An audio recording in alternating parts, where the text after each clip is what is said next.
तो क्या चीज़ माइंड में होनी चाहिए उस वक्त प्रिपरेशन करने की, ताकि आगे अपनी लाइफ को सक्सेसफुल बनाया जा सके, उस एग्ज़ाम को, पर्टिकुलर एग्ज़ाम को क्रैक किया जा सके?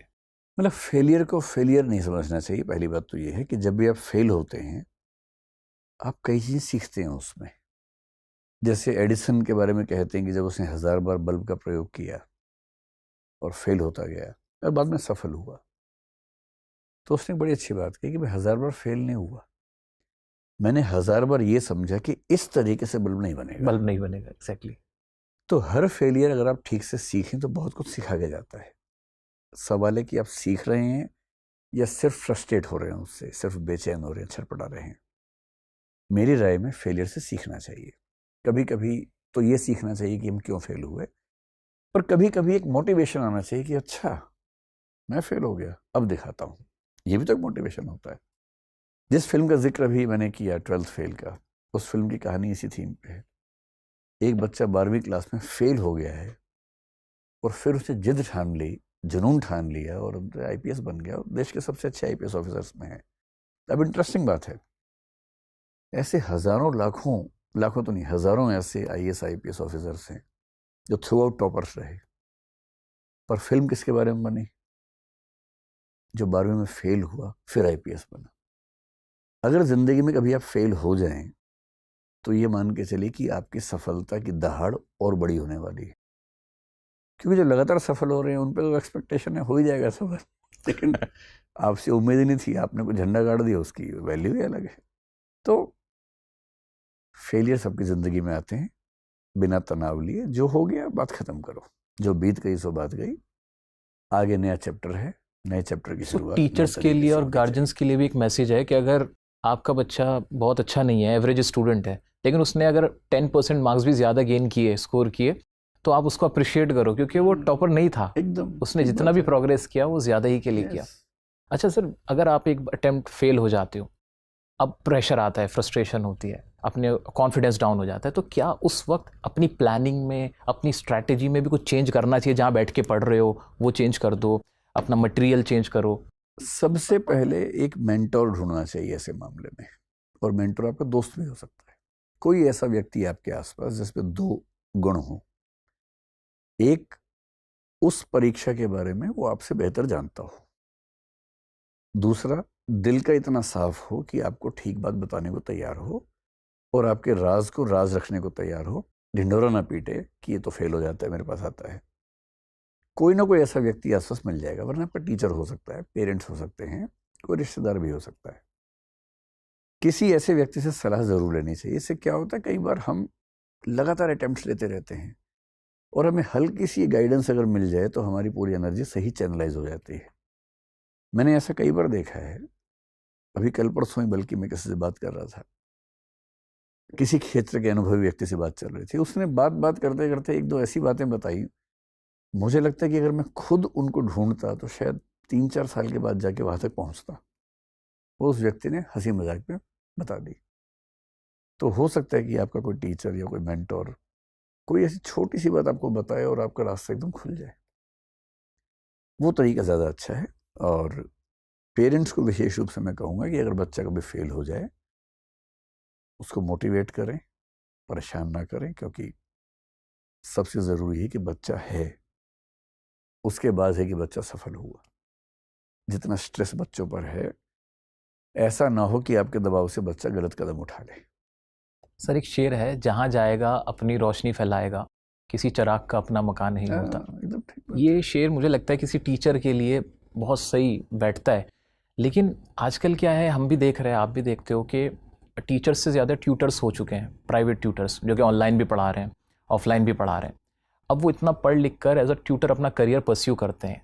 तो क्या ये करियर, या बच्चे बहुत देख के खुश होते हैं, बहुत ज़्यादा अट्रैक्ट होते हैं कि यार फैसिनेट होते हैं कि ये भी एक करियर ऑप्शन हो सकता है मेरा, तो क्या ये एक सही डायरेक्शन है कि नहीं? भारत की स्थिति को अगर देखें, हमारे देश में जितने ज़्यादा बच्चे हैं उन सबको पढ़ना है। सरकार एजुकेशन पे सीरियस होती हुई लगातार नज़र आ रही है। तो सीधी सी बात है कि टीचर्स का करियर तो एक सेफ और अच्छा करियर है ही। तो one of the safest careers के रूप में टीचिंग को देखा जाना चाहिए। दूसरा, हमारे समाज में टीचर्स का सम्मान थोड़ा कम है, जो शर्मिंदगी की बात है। थैंकलेस जॉब है। नहीं, विकसित देशों में आप देखेंगे टीचर्स का बड़ा बहुत सम्मान है, सम्मान है। अच्छा वेतन, अच्छा सम्मान, सब कुछ है, क्योंकि वो इस रूप में देखते हैं कि ये टीचर समाज की नई पीढ़ी को बनाने वाला व्यक्ति है, तैयार कर रहे हैं। हमारे समाज में ऐसा परसेप्शन नहीं है, उसमें टीचर्स की भूमिका भी कम नहीं है, उन्होंने भी जो विशेष रूप से सरकारी टीचिंग की दुनिया में है ऐसा परसेप्शन बना दिया, अपने निकम्मेपन से परसेप्शन बनाया है बना बहुत लोगों दिया। ने। कुछ लोग शानदार काम करते हैं, बहुत लोग काम नहीं करते हैं, तो उससे परसेप्शन बन गया ऐसा। तो जिम्मेदारी केवल समाज के थोड़ा ना है, उस प्रोफेशन के व्यक्तियों की भी है। अब क्या हुआ है, सोशल मीडिया के आने से एक नई चीज जो घटी है, जो आपके साथ हुई, जो संयोग से मेरे साथ भी हुई, पहली बार टीचर्स को समाज ने एक सम्मानित व्यक्ति के रूप में देखना शुरू किया। मैंने पहले भी होता था, लेकिन बहुत कम लोगों को।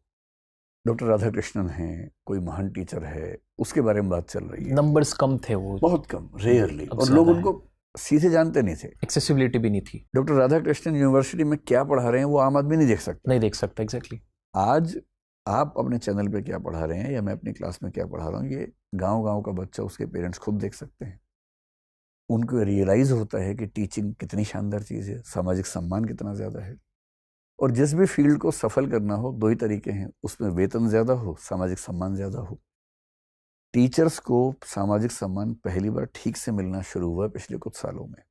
वेतन हमेशा से ठीक रहा है सरकार में, प्राइवेट में मुझे नहीं पता कितना फॉलो होता है, लेकिन अब क्या हो रहा है कि मध्य वर्ग बढ़ रहा है। हर व्यक्ति के अंदर ये भूख है, गरीब में, मध्यम वर्गीय व्यक्ति में, कि वो अपने बच्चे को पढ़ाने के लिए तपस्या करने को तैयार है। अब समाज ने मान लिया है कि पढ़ाई एक खर्चा नहीं, एक इन्वेस्टमेंट है, निवेश है। तो पेरेंट्स अपना पेट काट के ही बच्चों को पढ़ाने के लिए बेकरार हैं। अच्छे इंस्टीट्यूशंस कम हैं, बनने के प्रोसेस में। तो अगले 10, 20, 50 साल का समय टीचर्स के लिए और एजुकेशनल एंटरप्रेन्योर्स के लिए, ऐसे लोगों की बहुत ज़रूरत है। मैं तो आपसे भी कहूँगा कि क्यों नहीं आप एक बढ़िया स्कूल शुरू करें, एक बढ़िया कॉलेज शुरू करें, एक ऐसा ड्रीम स्कूल जो आप देखते हो, जहाँ बच्चों को वैसी पढ़ाई मिले जैसी आप देना चाहते हैं। आज सबसे ज़रूरी है लोगों का एजुकेशनल वेंचर्स में जाना, स्कूल, कॉलेज, यूनिवर्सिटी शुरू करना। उसके बिना देश की सोशल प्रोग्रेस नहीं हो सकती। और आजकल तो नॉलेज इकॉनमी है, यूनिवर्सिटी के रास्ते से ही इकॉनमी भी बढ़ेगी। पहले तो ये था कि सोशल प्रोग्रेस के लिए पढ़ाई ज़रूरी है, अब तो नॉलेज इकॉनमी का दौर है, तो अब तो फिनेंशियल इकोनॉमिक प्रोग्रेस के लिए भी नॉलेज की ज़रूरत है। तो आज के समाज में जो लोग नॉलेज सेक्टर में काम करेंगे वो सबसे ज़्यादा योगदान समाज को देंगे, ये तो तय है। और इसलिए लोग टीचर बनना चाह रहे हैं, तो ये अच्छा संकेत है, शुभ संकेत है। बिल्कुल सर, आपके मार्गदर्शन में ज़रूर एक स्कूल की शुरुआत करने की कोशिश करेंगे। हमेशा से एक टीचर का मुझे लगता है ये सपना ज़रूर होता है कि वो अपने हिसाब की एक टीचिंग मेथोडोलॉजी जो होती है ना, कि हाँ इस तरह से टीचिंग होनी चाहिए, वो सोचता है कि ऐसा कुछ क्रिएट किया जाए जहाँ इस तरह से पढ़ाया जाए, बच्चों को ऐसे समझाया जाए। वही मेरे माइंड में भी है, मेरे मन में भी है, और उम्मीद है कि आने वाले कुछ सालों में ऐसा कुछ ज़रूर करेंगे। अच्छा सर, अभी बहुत सारे बच्चे जिनको जो गांव से आते हैं, ख़ास तौर से मैं नाम भी लूँगा, बिहार से आते हैं, यूपी से आते हैं, वो हिंदी मीडियम स्टूडेंट्स होते हैं। और जहाँ तक आपकी बात है, आप भी हिंदी मीडियम बैकग्राउंड से आते हैं, लेकिन आपकी हिंदी शानदार है, वाकई बहुत शानदार हिंदी है, लेकिन साथ साथ आपकी इंग्लिश भी बहुत अच्छी है। सो आप कैसे फील करा आपने इंग्लिश को बोलना, कैसे सीखना शुरू किया, कैसे आप गाइड करना चाहोगे उन स्टूडेंट्स को जो हिंदी मीडियम बैकग्राउंड से आते हैं, फैमिली में कोई इंग्लिश नहीं बोलता, फ्रेंड्स भी नहीं बोलते, प्रैक्टिस के लिए भी कोई नहीं है, तो उनके लिए आपका क्या मैसेज है? मैं 9वीं क्लास तक अंग्रेजी में हर साल फेल होता था। Oh seriously? एनुअल एग्ज़ाम छोड़ के, क्योंकि मैं मजाक में कहता हूँ, मेरी माँ उसी स्कूल में टीचर थी जहाँ मैं पढ़ता था, तो मुझे लगता है कि शायद उनके सम्मान की वजह से मुझे पास कर देते होंगे स्कूल के लोग। 10th क्लास में, क्योंकि बोर्ड था और ये पूरे परिवार को अच्छे से पता था कि मैं फेल होने वाला हूँ 10th क्लास में इंग्लिश में, संयोग से 10th क्लास में एक टीचर मिले। मैंने ललन टॉप के इंटरव्यू में उनका जिक्र किया था, उनका नाम श्री अजीत कुमार था। मुझे पहली बार उन्होंने अंग्रेजी समझाई, उसके पहले सब लोग रटवा रहे थे अंग्रेजी, कि एक चैप्टर क्लास में पढ़ाया, उसके आंसर लिखवाए, कल रट के आने हैं, हम रट के जाएंगे, लिख के दिखाएंगे, रोज ये प्रोसेस, रटो रटो रटो रटो, नहीं तो मुर्गा बनो।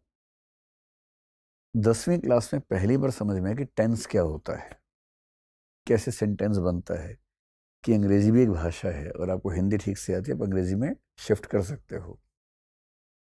और मैं बहुत इंटरेस्टिंग वाक्य मेरे जीवन का ये है कि 10th क्लास की शुरुआत में अनुमान था कि मेरी अंग्रेजी में मैं फेल हो जाऊंगा, बाकी सब में मेरी मेरिट आएगी, डिस्टिंक्शन आएगी, 75 प्लस मार्क्स आएंगे। तब 75 बहुत बड़ी बात होती थी उस ज़माने में। और मेरी 10th की मार्कशीट अगर आप देखेंगे, मेरी सिर्फ अंग्रेजी में डिस्टिंक्शन है, किसी और विषय में नहीं है। वो टर्निंग पॉइंट था। वहाँ मुझे समझ में आया कि अंग्रेजी एक भाषा है, टेंसेस होते मैं हैं। कर सकता हूँ, वो हाँ, फील आया समझ कि में ऐसा कुछ नहीं है, हुआ क्रिएट है। और 11th क्लास में मैंने इंग्लिश मीडियम ले लिया। उसके बाद वाह, मैं इंग्लिश मीडियम से 11वीं 12वीं, ग्रेजुएशन मेरा हिस्ट्री ऑनर्स इंग्लिश मीडियम से है, तो मेरी दोनों भाषाओं पे लगभग समान पकड़ है। हालांकि हिंदी, क्योंकि मेरा अभ्यास ज़्यादा है, मेरे दोनों पेरेंट्स हिंदी भाषा और साहित्य के अध्यापक रहे हैं, तो वो निश्चित रूप से ज़्यादा अच्छी पकड़ मेरी हिंदी में है। लेकिन अंग्रेजी भी मेरे ठीक है, मेरा मीडियम ऑफ एग्ज़ाम वो रहा है, यूपीएससी में नहीं लेकिन बाकी एग्ज़ाम्स में रहा है। तो मेरे ख्याल से अंग्रेज़ी सीखना बहुत ही आसान बात है। कोई भी भाषा सीखना आसान बात है, थोड़ा अभ्यास करना पड़ता है। सबसे अच्छा तरीका है कि 2-4 दोस्त अगर मिलकर कोशिश करें। और देखिए, सबसे अच्छा तरीका भाषा सीखने का है कि एक ऐसे माहौल में होना जहाँ आप उस भाषा को बोल रहे हैं, सुन रहे हैं। बिना ये जाने कि टेंस क्या होते हैं, आप टेंस यूज़ करने लगते हैं। जैसे हमारे घरों में होता है, 2-2.5 साल का बच्चा भाषा बोलने लग जाता है।